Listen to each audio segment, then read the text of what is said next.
हमारे आज की ड्रामा की शुरुआत होती है हॉस्पिटल सीन से। हर तरफ हड़बड़ी होती है। तभी डॉक्टर जोई की निगाह पेशेंट पर पड़ती है, जो जैक था, उसका हस्बैंड, जिससे उसकी 4 साल पहले शादी हुई थी। लेकिन अगले ही दिन वो मिशन पर निकल गया था। इतने टाइम बाद वो लोग ऐसे मिलेंगे, ऐसा उसने सोचा नहीं था। जैक का इलाज शुरू होता है। इस बीच जैक अपनी आंखें कुछ देर के लिए खोल लेते हैं और अपनी धुंधली आंखों से डॉक्टर जोई को दिखने लगते हैं, लेकिन जल्द ही वो बेहोश हो जाते हैं। अगले दिन जोई जैक की देखभाल कर रही होती है। इसी बीच वो उठकर जाने लगती है तो जैक को होश आ जाता है और वो उसका हाथ पकड़ के उसे अपने करीब ले आता है। दोनों एक दूसरे के बहुत करीब होते हैं और एक दूसरे को कुछ पल के लिए देखते रहते हैं। तभी जैक बोलता है, तुम कौन हो? तो जोई सोचती है कि इसका मतलब इसने कभी हमारा मैरिज सर्टिफिकेट खोलकर ही नहीं देखा, तो वो भी नहीं बताती और बोल देती है कि वो उसकी डॉक्टर है। ये सुनकर जैक उसका शुक्रिया करता है उसकी जान बचाने के लिए, लेकिन जोई बोलती है ये तो उसका फर्ज है। जैक उससे उसका नंबर मांगता है ताकि वो ठीक हो जाए तो उसे प्रॉपरली थैंक यू बोल सके, लेकिन जोई देने से मना कर देती है। इतने में वहाँ पर भागी भागी एक लड़की और बच्चा आते हैं। लड़का जैक को पापा कहकर बुलाता है। ये सुनते ही जोई सोचती है इसकी बीवी बच्चे भी हैं और एक मैं हूँ जो इस शादी को सीरियस समझ बैठी थी। जोई जाने लगती है। तभी जैक की निगाह उस पर पड़ती है तो वो उसे रोककर बोलता है, आपने अभी तक मुझे अपना नंबर नहीं दिया। तो जोई बोलती है, इसकी जरूरत नहीं। और वहीं जिनी सोचने लगती है, आज तक जैक ने किसी लड़की का नंबर नहीं मांगा। तो वो खड़ी होकर डॉक्टर को बोलती है, जैक बस आपका थैंक यू करना चाहता है। लियो इधर आओ, चलो थैंक यू बोलो आंटी को। इस पर जोई बोलती है, मैं चलती हूँ, आप अपने हस्बैंड का ध्यान रखो। और वहीं जैक याद करता है कि उसके दोस्त इवान के एक मिशन में डेथ हुई थी। तब लियो बहुत ही छोटा था और उसको इस बात का सदमा ना लगे तो उसकी माँ जिनी ने जैक को ही उसका पापा बताया था और आज वो कोई भी मिसअंडरस्टैंडिंग नहीं चाहते। और वहीं जोई बहुत गर्म होती है और वो कैबिन में आते ही अपने एडवोकेट को बोलती है, मुझे जैक से डाइवोर्स दिलाओ और मुझे कंपनसेशन भी चाहिए। अगले ही दिन डाइवोर्स के पेपर जैक तक पहुँच जाते हैं। जैक बोलते हैं, डाइवोर्स से पहले मैं उससे मिलना चाहता हूँ। पापा ने मेरी जबरदस्ती शादी कराई थी और अगले दिन ही मैं मिशन पे चला गया था, तो उसे एक बार मिलना तो जरूरी है। अगले ही पल जैक अपनी बीवी से मिलने के लिए तैयार होने लगते हैं। कुछ ही देर में पहुंच जाता है वो अपनी बीवी के घर, लेकिन पहले वो उसे कॉल करता है। जोई कॉल उठाती है और बोलती है, तुम कौन बोल रहे हो? तो वो बताता है कि मैं तुम्हारा हस्बैंड बोल रहा हूँ, तुम मुझसे डाइवोर्स क्यों चाहती हो? इस पर जोई बोलती है, हमारी शादी का कोई मतलब नहीं है। तो इस पर जैक बोलता है, एक बार मिल लो फिर डिसाइड करते हैं। लेकिन जोई मिलने से मना कर देती है और फोन रख देती है। और जैक सोचता है, इस लड़की में तो बहुत ही एटीट्यूड है। वो फ्लावर का बुके उठाता है और उसके घर के बाहर आकर दरवाजा नॉक कर देता है। तभी जोई का भाई दरवाजा खोलता है और जैक उसे देखकर बोलता है, तुम कौन हो? तो वो बोलता है, तुम मेरे घर आए हो, तुम बताओ कौन हो? तो वो बोलता है, क्या ये तुम्हारा घर है? तो वो बोलता, हाँ। क्या तुम मेरी बीवी को तंग करने आए हो? चलो निकल जाओ यहाँ से। ये बोलकर वो दरवाजा बंद कर देता है। और वहीं जैक को गुस्सा आ जाता है और वो बोलता है, इसलिए इसको डाइवोर्स चाहिए था। और वहीं उसका भाई बोलता है, अच्छा है मेरी बहन जॉब पे है, हर दिन कोई ना कोई आ जाता है उसे प्रपोज करने। और उधर जैक फोन कर देता है जोई को और बोलता है, मैं डाइवोर्स के लिए तैयार हूँ, लेकिन तुम्हें कोई कंपनसेशन नहीं मिलेगा। तो जोई बोलती, ऐसे कैसे नहीं मिलेगा? तो जैक बोलता, तुम कोई मासूम नहीं हो, जल्द ही हम डाइवोर्स पेपर साइन करेंगे, तुम्हारे पास बस 3 दिन है, मेरा घर खाली करो। फोन रखने के बाद जोई सोचती है, एक तो मुझ पर चीटिंग कर रहा है और ऊपर से मेरे साथ ही इतना रूड बिहेव कर रहा है। कुछ देर बाद जैक हॉस्पिटल में वापस आते हैं और दोनों का एक दूसरे से फिर से आमना सामना होता है। दोनों एक दूसरे को कुछ पल के लिए देखते हैं और जैक बोलता है, डॉक्टर आज भी तुम नाइट शिफ्ट कर रही हो, तुम्हें डर नहीं लगता? क्या तुम्हें कोई लेने आता है या अकेली जाती हो? और जोई सोचती है, पिछले 4 सालों में इतने लोग मुझे तंग करते थे, इसके कारण मुझे अपने भाई को अपने घर पे रखना पड़ रहा है और ये अब ऐसे कर रहा है जैसे बड़ी परवाह हो। इस पर जोई बोलती है, तुम्हें इससे कोई मतलब नहीं होना चाहिए, मैंने तुम्हारा डॉक्टर बदल दिया है, जाओ अपने नए डॉक्टर से जाके मिलो। तो जैक बोलता है, मेरी जान तो आप ही ने बचाई है। तो वो बोलती है, वो मेरा फर्ज है। ये बोलकर वो गुस्से में निकल जाती है। इसी बीच जैक का दोस्त आता है और बोलता है, आज अपनी पत्नी से मिलने गए थे ना? तो वो बोलता है, उसका नाम मत लेना, मैं उसे डाइवोर्स दे रहा हूँ। तभी वो बोलता है, ये तुम्हारे हाथ में क्या है? तो वो बोलता है, ये ना मैं डिनर लेकर आया हूँ डॉक्टर जोई के लिए। तो जैक वो डिनर ले लेता है और बोलता है, वो मेरी डॉक्टर थी और मैं ही उसे खाना दूंगा। वहीं जोई की नाइट शिफ्ट खत्म हो चुकी थी, वो कपड़े चेंज कर रही थी। इसी बीच जय बिना दरवाजा खटखटाए अंदर आ जाते हैं। जोई इस पर गुस्सा करने लगती है, आखिर तुम ऐसे कैसे अंदर आ सकते हो? तो जैक बताते हैं कि वो उसके लिए खाना लाए हैं, लेकिन जोई बोलती है, उन्हें कोई खाना नहीं चाहिए, यहाँ से निकल जाओ। तो जैक बोलते हैं, आप हमेशा इस तरह से मेरे से गुस्से में क्यों बात करती हो? कोई मिसअंडरस्टैंडिंग तो नहीं? तो वो बोलती, कोई मिसअंडरस्टैंडिंग नहीं है, निकल जाओ। इस बीच जोई का हाथ जैक के घाव पे लग जाता है तो उसे टेंशन होने लगती है और बोलती है, इधर बैठो, मुझे तुम्हारा घाव चेक करने दो। जैक अपनी शर्ट खोलता है और जोई को देखता रह जाता है और जोई उसके घाव पे दवाई लगा देती है और बोलती है, अब तुम जा सकते हो। लेकिन वो जोई से पूछता है कि आपका कोई बॉयफ्रेंड है? तो वो बोलती है मैं शादीशुदा हूँ, लेकिन मेरा पति किसी और लड़की के साथ मुझ पर चीट कर रहा है। ये सुनते ही जैक बोलता है तो आप ऐसे इंसान से शादी कैसे कर सकती हो? तो जोई बोलती है तुम भी कुछ कम ही नहीं हो, वैसे ही हो। ये बोलकर वो उसे धक्का देकर कमरे से बाहर निकाल देती है और जैक सोचता है आखिर मैंने ऐसा क्या किया है जो ये मुझसे इतना गुस्सा रहती है। कुछ देर के बाद जैक फिर से अपने बेड पर आ जाता है और उसका नया डॉक्टर डिस्चार्ज की बात करता है, लेकिन जैक एक्टिंग करने लगता है जैसे उसकी तबीयत अभी ठीक नहीं हुई और वो बोलता है मुझे लगता है मुझे सिर्फ डॉक्टर जोई ठीक कर सकती है। ये सुन के डॉक्टर को बहुत हैरत होती है और उसका दोस्त बात संभालता है और वो बोलता है नहीं, मेरा दोस्त तो मजाक कर रहा है, आओ डॉक्टर मैं आपको बाहर का रास्ता दिखा देता हूँ। इसके बाद वो जैक को बोलता है मुझे सब समझ आ रहा है, तुम डॉक्टर जोई को पसंद करते हो ना। इस पर जैक उसे टीज करने को मना करता है और उनकी ये बातें जिनी सुन लेती है और उसके हाथ से टिफिन नीचे गिर जाता है। वो अंदर आती है और बोलती है क्या सच में तुम डॉक्टर जोई को पसंद करते हो? इस पर जैक बोलता है अब टाइम आ गया है, तुम्हें लियो को सच्चाई बता देनी चाहिए। तो इस पर उसे टेंशन हो जाती है और वो बोलती है प्लीज ऐसा मत करो, वो छोटा बच्चा है, वो इस बात को सहन नहीं कर पाएगा। तो जैक का भी दोस्त बोलता है लेकिन आप कब तक जैक का यूज कर सकती हो? और जैक भी बोलता है मुझे नहीं पता, तुम्हें उसे सच्चाई बतानी ही पड़ेगी। तो वो बोलती है ठीक है, मुझे कुछ टाइम दो, मैं जल्द ही बता दूंगी। इसके बाद वो डॉक्टर जोई के कैबिन में जाती है और बोलती है मेरे बच्चे का 4th बर्थडे है, क्या आप उसकी हाउस पार्टी में आओगी? इस पर जोई सोचती है इसका मतलब मेरी शादी से पहले ही इसका बच्चा था, तो मेरे से इसने शादी क्यों की? और वहीं वो जिनी को आने से मना कर देती है। तो जिनी बोलती है आपके ये नाटक मैं अच्छे से समझ रही हूँ, ये जो तुम जैक के पास आने की कोशिश कर रही हो ना, ये मत करो, वो कभी भी तुम्हारा नहीं होगा। तो जोई बोलती है टेंशन मत लो, मुझे कचरे में कोई इंटरेस्ट नहीं है। जिनी बोलती है अच्छा तो अपनी बात पे अटल रहना। और वहीं जोई बोलती है मेरे कमरे से निकल जाओ, मेरी कंसल्टेशन का टाइम वेस्ट हो रहा है। और उसके निकलते ही जोई फोन कर देती है जैक की माँ को और आज रात मिलने की बात करती है। देर रात वो उनके लिए खाना बना के लाती है और उसकी माँ उसकी तारीफों के पुल बांटने लगती है और फिर बताती है कि जैक वापस आ गया है। लेकिन जोई बोलती है कि मैं उससे डाइवोर्स लेने वाली हूँ। तो वो बोलती है बेटा ऐसा क्या हो गया, जैक ने कुछ किया क्या, मुझे बताओ। तो जोई बोलती है नहीं माँ, हम एक दूसरे के लिए नहीं बने। इस पर उसकी माँ बहुत उदास हो जाती है और बोलती है अच्छा बेटा इस बारे में हम कल बात करेंगे, आज रात प्लीज तुम मेरे पास ही रुक जाओ। तो वो बोलती है ठीक है माँ, मैं अपने कमरे में जा रही हूँ, कुछ पैकिंग कर लेती हूँ। उसके जाते ही उसकी माँ फोन लगा देती है जैक को और बहुत गुस्सा करती है। और वहीं जैक बोलता है कि डाइवोर्स तो मैं देकर रहूंगा। तो इस पर उसकी माँ उसे तुरंत घर आने को बोलती है। तो जैसे ही घर आता है तो उसकी माँ उस पर बहुत गुस्सा करती है और बोलती है जाओ ये सूप लेकर जाओ और उस कमरे में तुम्हारे पापा बैठे हैं उनसे माफी मांगो। तो वो सूप उठा लेता है। उसकी माँ ने उसे जानबूझ के उस कमरे में भेजा था जहाँ पर ऑलरेडी जोई थी और वो अपने कपड़ों की पैकिंग कर रही थी। और जब जैक अंदर जाता है तो उसे नोट मिलता है उसकी माँ के लिए, जिसमें उसने लिखा था कि मैंने सुन लिया था आंटी कि आपने अपने बेटे को बुलाया है, इसलिए मैं बिना बाय किए वहाँ से चली गई, मुझे माफ करना लेकिन मुझे डाइवोर्स चाहिए। और ये खत जब उसकी माँ पढ़ती है तो वो अपने बेटे को ही कोसने लगती है। इस पर जैक बोलता है देखो मुझे डाइवोर्स तो चाहिए, चलो मैं चलता हूँ, मुझे हॉस्पिटल जाना है। तो उसकी माँ बोलती है तुम तो ठीक ही लग रहे हो, तो हॉस्पिटल में क्यों रहना है, कोई लड़की वगैरह का चक्कर तो नहीं। लेकिन जैक इस पर कुछ नहीं बताता और वहाँ से निकल जाता है। और उधर जोई अपना लगेज लेकर कैब ढूंढ रही होती है। तो बीच में एक बड़ी सी गाड़ी रुकती है तो वो सोचती है ये फैंसी गाड़ी क्या सच में ये कैब है। लेकिन उसमें से जैक निकल कर आता है और बोलता है क्या हुआ, हस्बैंड से लड़ाई हो गई, उसने तुम्हें घर से निकाल दिया क्या? तो वो बोलती है तुम्हें इससे क्या? इस पर जैक बोलता है चलो मैं तुम्हें छोड़ देता हूँ। तो वो बोलती नहीं मैं खुद चली जाऊंगी। तो जैक बोलता है यहाँ पर कैब्स नहीं मिलती। लेकिन जोई फिर भी नहीं मानती। दोनों के बीच लगेज को लेकर खींचातानी शुरू हो जाती है और इसी बीच बेचारा लगेज ही खुल जाता है और तभी जैक की निगाह डाइवोर्स पेपर पर पड़ती है। वो जैसे ही उठाता है जोई उससे खींच लेती है और बोलती है मेरे सामान को हाथ मत लगाना।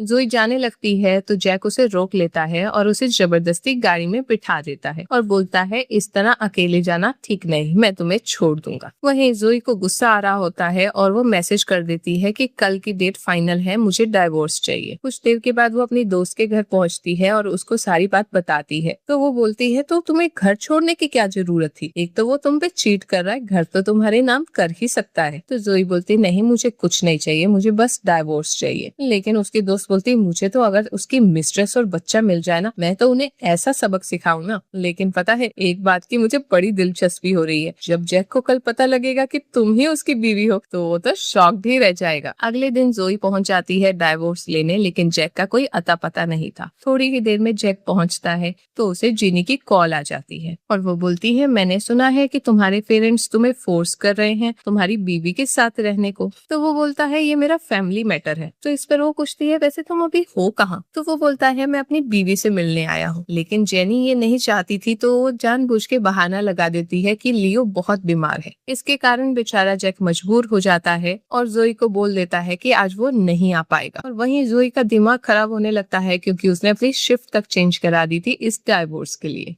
कुछ देर के बाद हॉस्पिटल में हम देखते हैं जोई बहुत भड़की होती है और वह आते ही जैक के डॉक्टर को बोलती है आखिर तुम जैक का डिस्चार्ज क्यों नहीं कर रहे हो? तो वो बोलता है कि वो पेशेंट अभी यहीं रुकना चाहता है। तो वो बोलती है पेशेंट कब से डिसाइड करने लगे, उसे यहाँ से निकालो, हमारे पास पहले ही बेड्स की कमी चल रही है। तो डॉक्टर बोलता है ठीक है मैं आज ही डिस्चार्ज रेडी करवाता हूँ। इतने में जोई की नजर जैक पर पड़ जाती है। वो जेनी और अपने बच्चे के साथ खड़ा होता है। वो मन ही मन सोचती है अच्छा ये था इसका अर्जेंट काम जिसकी वजह से मुझे डाइवोर्स नहीं दे पाया। और उधर जैक तो जेनी को डांट रहा होता है कि इसकी रिपोर्ट्स तो नॉर्मल है, तुमने मुझे झूठ क्यों बोला कि इसकी तबीयत खराब है? तो वो बोलती है मैं डर गई थी। तो जैक बोलता डर गई थी, मतलब क्या है इसका? तो लियो बोलता प्लीज आप लड़ो मत पापा, मुझे आपकी बहुत याद आ रही थी इसलिए मैंने ये सब नाटक किया। इस पर जैक उसे समझाते हैं कि आगे से ये झूठ का नाटक मत करना। इसी बीच जोई वहाँ से गुजरती है तो जैक उसे देख लेते हैं और उसे रोककर बोलते हैं तुम हमेशा मुझसे अजनबियों जैसा बिहेव क्यों करती हो? लेकिन जोई ज्यादा नहीं बोलती और बोलती है तुम चुपचाप से डिस्चार्ज लो, कमरा खाली करो। ये बोलकर वो गुस्से में निकल जाती है। इसी बीच जैक के डॉक्टर भी आते हैं और उसे डिस्चार्ज के लिए बोलते हैं, लेकिन जैक जाने से साफ मना कर देता है। तो डॉक्टर बोलते हैं देखो ऑलरेडी रिसेप्शन पे हंगामा हो रहा है बेड्स के लिए और डॉक्टर जोई ये हैंडल करने गई है। तो वो बोलता क्या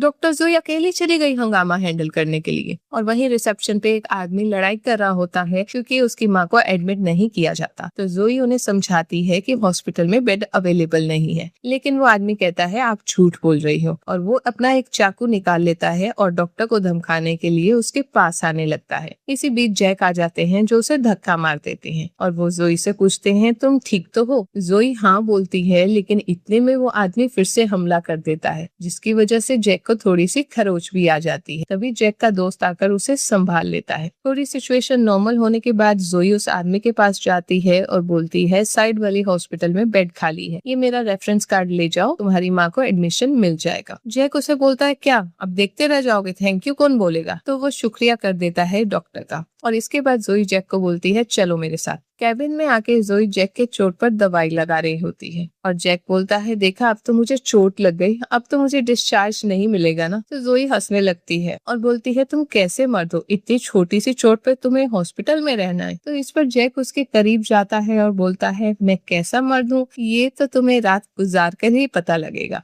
इस पर वो उसे थोड़ी देर देखती है और घबरा सी जाती है तो जल्दी से वहाँ से जाने लगती है। तो जैक बोलता है तुम कैसी डॉक्टर हो, पेशेंट का इलाज करते करते बीच में ही जा रही हो? लेकिन वो कुछ नहीं सुनती और जैक उसका हाथ पकड़कर उसे अपनी ओर मोड़कर करीब ले आते हैं। इसी बीच दोनों एक दूसरे के बहुत ही करीब हो जाते हैं। इस पर जोई उसे देखती है और घबराकर उसे पीछे धक्का दे देती है और टिश्यू से अपना मुंह साफ करने लगती है। तो जैक बोलता है क्या तुम्हें मुझसे इतनी नफरत है? तो वो बोलती हाँ, तुमसे अच्छा तो मुझे कोई कुत्ता ही बाइट कर लेता। ये बोलकर वो दरवाजा खोलती है कि उसका दोस्त अचानक से आ गिरता है। गुस्से में पागल होकर जोई दोनों को बाहर निकलने को बोलती है, लेकिन जाने से पहले जय बोलता है तुम बहुत ही बुरी हो। और बाहर आकर जैक बोल रहा होता है आखिर इस लड़की में इतना एटीट्यूड क्यों है, ये मेरे साथ ऐसा बिहेव क्यों करती है? जेनी ये पीछे बातें सुन रही होती है और जैक बोलता है तुम यहाँ क्या कर रही हो, गई क्यों नहीं? तो जेनी बोलती है मुझे पता लगा तुम्हें चोट आई है, तुम ठीक तो हो? तो वो बोलता है हाँ मैं ठीक हूँ। और वहीं हॉस्पिटल में जोई की दोस्त आती है और जब वो जैक को देखती है तो उसकी फोटो ले लेती है ताकि डाइवोर्स में प्रूफ दिखा के कंपनसेशन मिल जाए जोई को। लेकिन जैक ये होता देख लेते हैं और वो फोटो डिलीट करने को बोलते हैं, लेकिन उसकी दोस्त बोलती है तुमने मेरी दोस्त के साथ धोखा किया है और अब तुम्हें डाइवोर्स में कंपनसेशन तो देना ही पड़ेगा। इस पर जैक वो फोटो डिलीट करने को बोलते हैं, लेकिन वो नहीं करते। जैक के दोस्त बोलते हैं तुम्हें पता नहीं शायद हम कितने पावरफुल हैं, हमारी एक फोन से तुम अपनी जॉब खो दोगी। ये सुनते ही बेचारी डर जाती है और फोटो डिलीट कर देती है। देर रात को हम देखते हैं उसकी दोस्त फूट फूट के रो रही होती है। तो जोई जब कारण बोलती है तो वो बताती है आज हॉस्पिटल में क्या हुआ और वो ये भी बताती है कि उसने फोटो डिलीट कर दी थी फिर भी उसे जॉब से निकाल दिया गया। ये सुनते ही जोई सीधा फोन लगा देती है जैक को, जो जेनी के साथ बैठकर खाना खा खा रहे। जोई उसे बोलती है तुमने मेरी दोस्त को जॉब से निकलवा के बिल्कुल भी अच्छा नहीं किया, लेकिन जैक ने तो ऐसा कुछ काम ही नहीं किया था। तो वो जेनी से बोलता है कहीं तुमने तो नहीं किया। तो जेनी बोलती हाँ, उसका एक दोस्त काम करता है उस ऑफिस में, इसलिए उसने निकलवा दिया। तो जैक उसे वार्निंग देता है आगे से मेरे से बिना पूछे ऐसा कोई कदम मत उठाना। ये सुन के जेनी का दिमाग खराब होने लगता है और उसे समझ नहीं आता कि डॉक्टर जोई और इसकी बीवी का क्या करे। अगले दिन जोई जब हॉस्पिटल में पहुंचती है तो उसकी कुलीग बताती है कि ऑनलाइन रूमर फैले हुए हैं कि तुम मैरिड लोगों को सिड्यूस करती हो। ये देखकर वो बोलती है तुम फिक्र मत करो, मैं खुद हैंडल कर लूंगी। लेकिन अफवाह इतनी बढ़ चुकी थी कि किसी की बीवी अपने पति को अकेला छोड़ ही नहीं रही थी जोई के साथ चेकअप के लिए। इस देखकर जोई को इतना गुस्सा आता है कि वो उनकी अपॉइंटमेंट ही कैंसिल कर देती है और बाहर जाने लगती है। बाहर उन्हें एक और आदमी मिलता है जो उसे तंग करने लगता है और बोलता है मुझे नहीं पता था आप इतनी वाइल्ड हो, मैं तो कब से आपको लाइक करता हूँ। जोई उससे पीछा छुड़ाना चाहती है लेकिन वो आदमी तो हट ही नहीं रहा था। इसी बीच जैक आकर उसे बचाता है। जैक का दोस्त उस आदमी को ले जाता है और वहीं जोई अपना हाथ हटा लेती है। तो जैक बोलता है तुम मेरे साथ इस तरह का बिहेवियर क्यों रखती हो। तो जोई बोलती है कि तुम्हें नहीं पता कि मैं तुम्हारी वजह से ही इस मुसीबत में फंसी हूँ। तो जैक बोलता है तुम टेंशन मत लो, मैं अपनी बीवी को देख लूंगा, पक्का ये काम उसी का है, मैं उसे जल्द ही डाइवोर्स देने वाला हूँ। तो इस पर जोई बोलती है ये उसने नहीं, जेनी ने किया है। लेकिन जैक बोलता है वो ऐसा नहीं कर सकती। इस पर जोई सोचने लगती है इसे जेनी की कितनी परवाह है। और वहीं जैक बोलता है मुझे प्लीज एक मौका दे दो ताकि हम तसल्ली से बैठकर बात कर सकें। तो जोई बोलती है पहले अपना डाइवोर्स फाइनलाइज कर लो। ये बोलकर वो चली जाती है और जैक को लगता है शायद मेरी डाइवोर्स की ही असली वजह है जिसकी वजह से जोई मुझे बिल्कुल भाव नहीं देती। तो वो अपनी बीवी को मैसेज कर देता है कि जल्दी ही हम डाइवोर्स फाइनलाइज करेंगे। और वहीं जेनी हॉस्पिटल में खुशी खुशी आती है जोई के अगेंस्ट रूमर्स फैला के, लेकिन वो देखती है ऐसा रूमर तो कोई चल ही नहीं रहा और सब कुछ ऑनलाइन से हट चुका था। इस पर जेनी जोई को ढूंढते हुए हॉस्पिटल के अंदर जाती है। तभी जोई बाहर निकलती है और जैक उसे रोक लेते हैं और वो उसे बोलते हैं मैं तो डाइवोर्स ले लूंगा, लेकिन तुम कब डाइवोर्स लेने वाली हो। तो वो बोलती है जब तुम ले लोगे उसके बाद मैं भी ले लूंगी। ये बोलकर वो चली जाती है और जेनी बोलती है इसका मतलब ये शादीशुदा है। तो वो सीधा पहुंच जाती है जैक की मम्मा से मिलने। जैक की मम्मा बोलती है बेटा बहुत दिनों के बाद मुलाकात हुई, मुझे बहुत अफसोस है तुम्हारे पति के बारे में सुनकर, तुम्हें बहुत मुश्किल होता होगा ना। तो जेनी बोलती नहीं आंटी, जैक हमारा बहुत ध्यान रखते हैं। इस पर वो बोलती है चलो फिर तो ठीक है। अच्छा बेटा क्या तुम्हें पता है जैक का कुछ चक्कर चल रहा है क्या, वो आजकल बहुत हॉस्पिटल जाता है। तो जेनी बोलती है हाँ आंटी, मैं इसी बारे में आपसे बात करने के लिए आई थी। ये देखो एक डॉक्टर है जिसने सर्जरी की थी जैक की और वो बहुत ही स्कीमिंग गर्ल है और वो खुद शादीशुदा होकर इसे पटाना चाहती है। ये सुनते ही उसकी माँ को बहुत गुस्सा आता है और वो बोलती है इसको तो मैं आज सीधा करती हूँ, रुको एक कॉल करके आती हूँ। वो साइड में जाके जोई को बोलती है बेटा आज मैं तुमसे मिल नहीं पाऊंगी, मुझे कहीं के लिए निकलना है। तो जोई बोलती कोई नहीं आंटी आप जाओ, मैं खुद ही कॉफी पी के चली जाऊंगी। और उधर जेनी देखती है कि जोई उसी रेस्टोरेंट में आने लगती है तो वो उसे रोक लेती है और बोलती है आज मैं तुम्हें बहुत ही स्पेशल पर्सन से मिलवाने वाली। और जेनी बोलती है अब हमें हॉस्पिटल जाने की कोई जरूरत नहीं। तभी आंटी की नजर जोई पे पड़ती है और वो तो फूल ही नहीं समाती, वो इतनी खुश होती है और वो जेनी को बोलती है ये जैक की वाइफ है। ये सुन के जेनी की तो शक्ल ही उतर जाती है। और वहीं आंटी जोई को बोलती है मैंने तुम्हारे ऑनलाइन रूमर्स के बारे में सुना था, मैं पक्का पता लगाऊंगी कि ये गलत इन्फॉर्मेशन किसने फैलाई। तो वहीं जोई जेनी की तरफ देखते हुए बोलती है आंटी मुझे लगता है जिसने भी फैलाई ना उसे अब अकल आ गई होगी। कुछ देर के बाद जोई जब घर जा रही होती है तो जेनी उसे रोकती है और बोलती है तुमने मुझे ये सच्चाई क्यों नहीं बताई। तो जोई बोलती है तुम कौन होती हो जिसे मैं इस सच्चाई बताऊं, मुझे बस डाइवोर्स चाहिए और मैं चाहती हूँ अब तुम कोई अड़चन मत खड़ी कर देना। ये बोलकर वो वहाँ से चली जाती है और जेनी सोचती है जैक को ये सच्चाई हर हाल में नहीं पता लगनी चाहिए, नहीं तो वो कभी जोई को डाइवोर्स ही नहीं देगा। कुछ देर बाद जैक जब घर आता है तो उसकी माँ उसे खूब डांट लगाती है और बोलती है कि मैंने तुम्हारे लिए इतनी अच्छी बीवी ढूंढी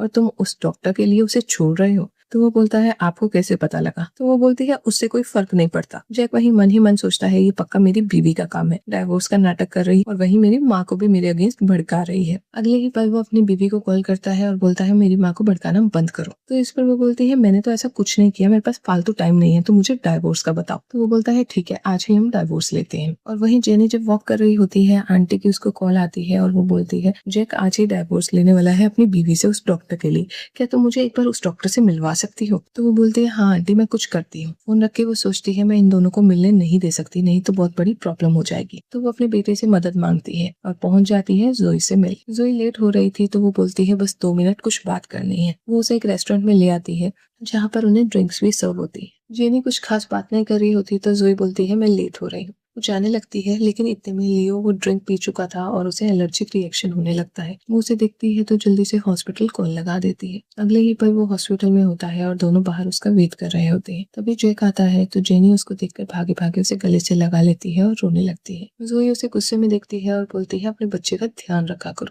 ये बोलकर वो वहां से निकल जाती है और जैक भी जेनी को डांट लगाता है कि तुम्हें अच्छे से पता है कि तुम्हारे बेटे को पीनट से एलर्जी है, तो तुम उसे मिल्क पीने कैसे दे सकती हो। तो वो बोलती है मैंने ध्यान नहीं किया, ये सब मेरी ही गलती है। उसे बोलता है मैं डॉक्टर से मिलकर आता हूँ। डॉक्टर से मिलने के बाद वो जोई के कैबिन में जाता है, लेकिन जोई उससे कुछ बात नहीं करना चाहती। तो जैक बोलता है प्लीज मेरी एक बार बात तो सुन लो। जोई बोलती है तुमने डाइवोर्स ले लिया, पहले डाइवोर्स ले लो फिर ही मैं तुमसे बात करूंगी। ये सुनते ही जैक ठान लेता है आज ही के दिन डाइवोर्स फाइनलाइज करने का। वो अपने एडवोकेट को फोन करता है और बोलता है कोई जुगाड़ लगाओ कि हमारे बिना ही डाइवोर्स फाइनलाइज हो जाए। तो उसका लॉयर बोलता है ठीक है, आधे घंटे में डाइवोर्स हो जाएगा। कुछ देर के बाद जैक की माँ उसके ऑफिस पहुंचती है और बोलती है आखिर तुमने डाइवोर्स ले ही लिया ना, अब देखना तुम पछताओगे। मैं तुम्हारी एक्स वाइफ को एक बैंक्वेट पार्टी में लेकर जाऊंगी जहाँ पर उसकी मैं मोस्ट एलिजिबल बैचलर से शादी कराऊंगी। तो जैक बोलता है माँ मुझे कोई फर्क नहीं पड़ता, जो करना है करो। कुछ देर के बाद जैक हॉस्पिटल आते हैं जोई को ढूंढते हुए ताकि वो अपने डाइवोर्स का बता सके, लेकिन उसकी दोस्त बोलती है आप जोई से नहीं मिल सकते, उसका डाइवोर्स हो गया है और आज रात वो एक पार्टी में भी जा रही है अपने लिए एलिजिबल बैचलर ढूंढने। ये सुनते ही जैक को बिल्कुल अच्छा नहीं लगता। इसके बाद वो जोई से मिलने पार्किंग में जाते हैं और उसे बोलते हैं तुमने डाइवोर्स ले लिया, लेकिन तुम मुझे चांस देने की जगह उस पार्टी में जा रही हो। तो जोई बोलती है तुम्हें उससे क्या। तो वो बोलता है मैं बता दूं तुम्हें, मैं भी उस पार्टी में आने वाला हूँ और तुम्हें मैं ही चूज करूंगा। तो जोई बोलती है ऐसा कुछ भी नहीं होने वाला। तो वो बोलता है वो तो मैं देख लूंगा और तुम्हें उस पार्टी में भी मैं ही लेकर जाऊंगा। इस पर वो बोलती है आखिर तुम मेरे पीछे क्यों पड़े हो, तुम्हारा ऑलरेडी बच्चा है, उस पर क्यों नहीं ध्यान देते। इस पर जैक सच्चाई बताने लगते हैं, लेकिन उसी टाइम लियो पापा बोलते हुए आ जाते हैं और लियो उस डॉक्टर को देखकर बोलता है तुम हमेशा मेरे पापा से क्यों चिपकी रहती हो, तुम कैसी गंदी औरत हो। जेनी उसे चुप कराने का नाटक करती है, लेकिन इतने में जोई बोलती है तुम्हारा बच्चा सही बोल रहा है। वो जाने लगती है तो जैक उसे रोकता है और बोलता है तुम्हें पार्टी में तो मैं ही लेकर जाऊंगा। जोई के जाने के बाद वो लियो को गाड़ी में बैठने को बोलता है और जेनी को खूब डांट लगाता है कि अभी तक लियो को सच्चाई क्यों नहीं बताई। तो वो बोलती है लियो अभी तो हॉस्पिटल से बाहर निकला है, प्लीज कुछ टाइम और रुक जाओ। लेकिन जैक बोलता है ऐसा कुछ नहीं होने वाला, तुम आज घर जाते ही उसे सारी सच्चाई बताओ। जैक के जाने के बाद जेनी सोचती है मेरे हाथ से बाजी निकलती जा रही है, तो वो अपने प्लान के तहत किसी को कॉल कर देती है। और वहीं जब जोई पार्टी के लिए निकल रही होती है पीछे जैक की गाड़ी आ जाती है और वो उसे बोलता है खुद बैठोगी या आकर बिठाओ। जोई के पास ऑप्शन नहीं होती तो वो उसकी गाड़ी में बैठ जाती है और जैक उसके पास आकर उसकी सीट बेल्ट लगाने लगता है, लेकिन वो बोलती है मैं खुद लगा सकती हूँ। तो इतने में जैक बोलता है कीड़ा कीड़ा। तो वो बोलती क्या, कहाँ पर। वो उसके बहुत करीब आ जाता है और उसे किस कर देता है। इस पर जोई गुस्सा होने लगती है उस पर और जैक बोलता है अच्छा मैं तुम्हें एक मस्त जगह पर लेकर जाना चाहता हूँ। कुछ ही देर में वो उसे एक पार्लर में ले आता है जहाँ पर लेडी बोलती है कि आपकी बीवी तो बहुत सुंदर है, लेकिन जोई बोलती है मैं इसकी बीवी नहीं हूँ। तो जैक बोलता है थोड़ी गुस्से में है, डोंट माइंड। पार्लर वाली उसे अंदर ले जाती है और उसका मेकओवर शुरू हो जाता है और जैक वहीं उसका वेट करते रहते हैं। कुछ देर के बाद जब जोई तैयार होकर बाहर आती है तो जैक उसे देखते ही रह जाते हैं। वो बहुत ही प्यारी और सुंदर लग रही होती है। तो जोई उसके पास आकर बोलती है मैं कैसी लग रही हूँ। तो वो बोलता है मिसेस जैक आप बहुत अच्छी लग रही हो। तो वो बोलती है मजाक ना कम किया करो। तो बोलता है क्यों, तुम्हें मिसेस जैक तो बनना ही है। जोई बोलती है मैं वॉशरूम के लिए जा रही हूँ। वो निकलती तो वॉशरूम के लिए है, लेकिन काफी देर हो जाती है और जैक उसका वेट करता रह जाता है। तभी उसको मैसेज आता है और जोई बोलती है मैं ऑलरेडी पार्टी के लिए निकल गई हूँ। ये पढ़कर जैक भी वहां से निकल जाता है और पार्टी में पहुंच जाता है, जहाँ पर उसकी माँ बोलती है तुमने तो आना नहीं था, तो यहाँ क्या कर रहे हो। तो वो बोलता है वैसे ही आया हूँ। तो वो बोलती है तुमने अपनी बीवी को छोड़ा है ना, पता है आज वो कितनी सुंदर लग रही है, लाइनें लगी हुई है उसके लिए लड़कों की। तो वो बोलता है माँ मुझे इससे कोई फर्क नहीं पड़ता। उधर जोई किसी आदमी के साथ खड़ी होती है और वो आदमी उसे डांस के लिए पूछता है, लेकिन जैक उसके करीब आ जाता है और बोलता है ये मेरी डेट है। जोई हटना भी चाहती है, लेकिन वो उसे नहीं छोड़ता। इस पर वो आदमी ही वहां से निकल जाता है। जोई इसके बाद जैक को बोलती है मैंने तुम्हें पहले भी बताया मैं तुम्हें लाइक नहीं करती, मेरा पीछा छोड़ दो। तो जैक बोलता है मैंने भी तुम्हें बताया है, तुम सिर्फ मेरी हो। जोई इस पर गुस्सा होकर जाने लगती है, लेकिन वो एक वेटर से टकरा जाती है जहाँ पे उसकी ड्रिंक गिर जाती है। इस पर वेटर उसे दूसरी ड्रिंक ऑफर करता है और वो ले भी लेती है। जैक को कुछ गड़बड़ लगती है तो वो वेटर से पूछताछ करने लगता है, लेकिन जोई बोलती है उसकी कोई गलती नहीं, उसे जाने दो। इसके बाद जैक और जोई में काफी लड़ाई होती है और जोई उसे वार्निंग देती है कि आपसे मेरा पीछा कभी मत करना, और वो सारी ड्रिंक पीकर वहां से निकल जाती। वहीं वो वेटर भी जेनी को इन्फॉर्म कर देता है कि जोई ने पूरी ड्रिंक पी ली है, आप उस आदमी को भेज दो। जोई वॉशरूम में होती है, उसकी तबीयत खराब सी लग रही होती है। जब वो बाहर लड़खड़ाती हुई आती है तो एक आदमी उसके पास आने की कोशिश करता है, लेकिन वो उसे थप्पड़ लगा देती है। इससे उस आदमी की ईगो हर्ट हो जाती है तो वो उसे मारने आता है, लेकिन बीच में जैक आके उसे बचा लेता है। जोई उसे बताती है कि मेरी ड्रिंक में कुछ मिला हुआ था। ये सुनते ही वो उस आदमी के पास जाता है, उसे बहुत मारता है और दवाई पूछता है। तो आदमी बोलता है इसे ओवरडोज दिया गया है, इसकी कोई दवाई नहीं है। ये सुनते ही जैक जोई के पास जाते हैं और उसे गोद में उठाकर बेडरूम में ले आते हैं। जोई लेटी हुई जैक को देख रही होती है, वहीं जैक अपना कोट उतार के उसके करीब आने लगते हैं। जोई उसे ऐसा करने से मना कर देती है तो जैक बोलते हैं तुमने अपनी तबीयत देखी है। ये बोलकर वो उसे किस करने लगते हैं। जोई फिर से मना करना चाहती है तो वो उसे बोलते हैं प्लीज मुझे एक चांस दे दो, तुम्हारे एक्स से मैं बहुत अच्छा हूँ। जोई का खुद पे कंट्रोल नहीं रहता और दोनों रात भर एक इंटीमेट नाइट शेयर करते हैं। अगले दिन जब जैक उठते हैं, जोई वहां से जा चुकी होती है,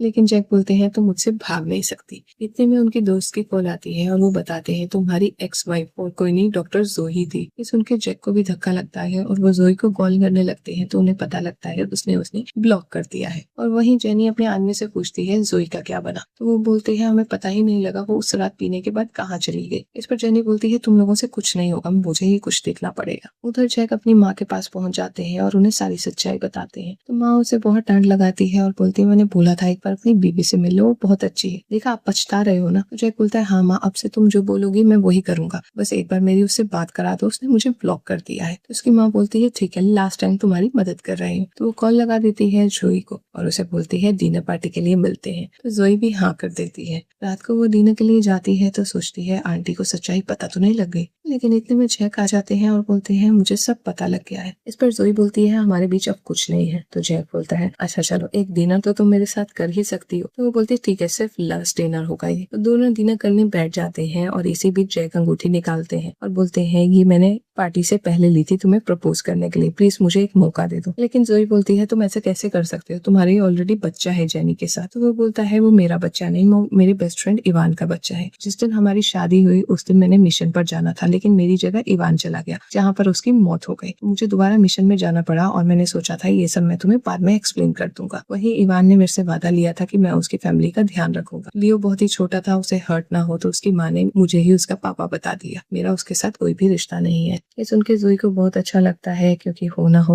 वो उसे बहुत प्यार करने लगी थी। वहीं जैक बोलते हैं अब तो तुम मुझे चांस दोगी ना। तो जोई उसे चांस दे देती है और जैक उसे किस कर देते हैं और उसे भी बोलते हैं अब तुम भी किस करो। कुछ देर के बाद जोई फिर से ड्यूटी पर आ जाती है। जहाँ पर जैक अंदर आते हैं तो जोई बोलती है मेरी कंसल्टेशन खत्म हो चुकी है। तो वो बोलता है अच्छा लेकिन मेरा इलाज तो सिर्फ तुम ही कर सकती हो। जोई बोलती अभी कुछ देर पहले ही तो मिले थे, तुम यहाँ क्या कर रहे हो। जैक बोलता है तुम्हारी बहुत याद आ रही थी इसलिए मैं आ गया। उसके करीब आने लगते हैं तभी दरवाजे पे नॉक होता है तो वो जल्दी से जैक को लेकर पीछे छुपा देती है और वहीं उस कमरे में जेनी आती और वो उसे बोलती है मैंने सुना तुमने पार्टी के साथ किसी आदमी के साथ रात गुजारी। तो जोई बोलती अच्छा तुम्हें कैसे पता लगा, कहीं मेरी ड्रिंक में वो तुमने ही तो नहीं मिलाया था। तो बोलती मिलाया भी हो तुम्हारे पास कोई प्रूफ थोड़ा है। इस पर जोई उसे डांटने लगती है कि तुम आखिर ऐसे कैसे कर सकती हो। तो वो बोलती है करना ही पड़ेगा, तुम जैक को उसकी बीवी और बच्चे से दूर करना चाहती हो। तो जोई बोलती है तुम्हें पक्का यकीन है कि लियो उसी का बच्चा है। तो वो बोलती है और नहीं तो क्या, वो उसी का बेटा है। वहीं जैक अंदर से सारी बातें सुन रहे होते हैं और जोई बोलती है कि उसने ब्लड टेस्ट की रिपोर्ट्स देखी है, उसके अकॉर्डिंग तो लियो उसका बच्चा नहीं लगता। जेनी बोलती है तुम बातें बनाना बंद करो, तुम ऑलरेडी किसी के साथ सो चुकी हो, जैक तुम्हें नहीं अपनाएगा। इतने में जैक बाहर निकलता है और बोलता है अगर वो उस रात मेरे साथ ही सोई हो तो। जेनी बोलती ये नहीं हो सकता, क्या ये सच है। तो वो बोलता हाँ लेकिन तुम इतनी कब गिर गई कि तुमने ये हरकत कर दी। तो वो बोलती है तुमने इवान को वादा किया था कि तुम हमारी देखभाल करोगे, जब से ये औरत आई है तुम तो हम पे ध्यान ही नहीं दे रहे, आखिर तुम मुझसे शादी क्यों नहीं कर सकते। वो बोलता है तुम्हें पता भी है तुम क्या बोल रही हो, इवान ये सब देखेगा तो उसे कितना हर्ट होगा। तो वो बोलती है इवान का तो नाम ही ना लो, पहले मिशन पे ही उसकी मौत हो गई, मुझे पता होता वो ऐसा इंसान है मैं तो उससे शादी ना करती। वही ये बात लियो सुन लेते हैं और रोने लगते हैं। उसकी माँ उसे संभालने जाती है तो वो बोलता है इसका मतलब वो मेरे पापा नहीं है और वो उनकी बीवी है। तो उसकी माँ बोलती है हाँ। तो लियो बोलता है आप बहुत बुरी हो, आप इन दोनों को क्यों अलग करना चाहती थी, आपने मुझे पीनट मिल्क भी पिलाया जानबूझकर इन दोनों को अलग करने के लिए। उसकी माँ बोलती है बेटा मैं ये सब तुम्हारे लिए ही करना चाहती थी, तुम्हारी बेटर फ्यूचर देना चाहती थी। लेकिन लियो बहुत उदास हो जाता है और वहाँ से निकल जाता है। वहीं जैक बोलता है मुझे तुमसे ये उम्मीद नहीं थी, मैं इवान के पेरेंट्स को बुला रहा हूँ, आपसे लियो का ध्यान वो ही रखेंगे। वहीं जोई जाके लियो को संभालती है और इस बीच जैक भी आ जाते हैं। वो उसे समझाते हैं कि क्या हुआ था। तो लियो अपने पापा के बारे में जानना चाहते हैं। तो जैक बताते हैं कि वो सुपर हीरो थे, सारे मॉन्स्टर्स की पिटाई कर देते थे और वो उसे ये भी बताते हैं कि अब से वो ग्रैंड पेरेंट्स के साथ रहेगा। ये सुन के लियो हाँ कर देता है